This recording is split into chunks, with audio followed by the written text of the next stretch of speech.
Enemies by Design, Understanding China. I'm not asking you to agree. I'm asking you to listen, because what I'm about to say will probably get labeled anti-American, pro-China, or even radical. But the truth is, I'm just asking a question, one I've never heard answered honestly. What if China's not the villain we've been trained to fear? What if the problem is that we never let them speak as an equal? They say we're in a new Cold War, but what if this isn't about ideology? What if it's about control? The US, China, and Russia are locked in a quiet race, not just for military dominance, but for control over narratives, economies, and alliances. The US wants to maintain its existing dominance, military, economic, cultural, technological. Russia wants to burn the New World Order and dance on the ashes if it helps restore their old imperial glory. But China plays the long game. And here's the part the US doesn't want to say out loud.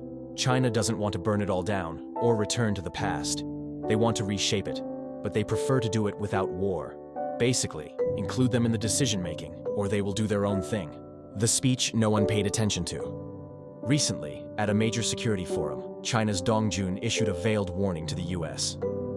External military interference, seeking spheres of influence, and coercing others to take sides will bring the international community into chaos. An obsession with absolute superiority in military strength and a might-is-right approach will lead to a divided world defined by the rule of the jungle and disorder.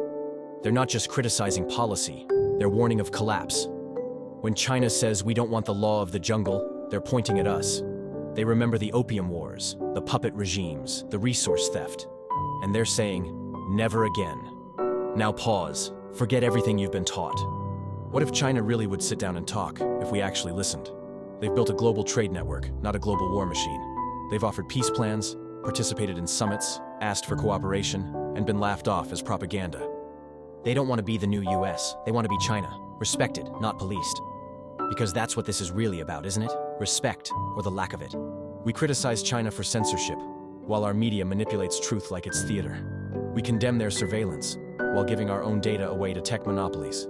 We fear their expansion, but the US has 750+ military bases around the world. So ask yourself, is China the threat? Or is challenging US supremacy the actual crime? If World War comes, it won't be because China refused to talk.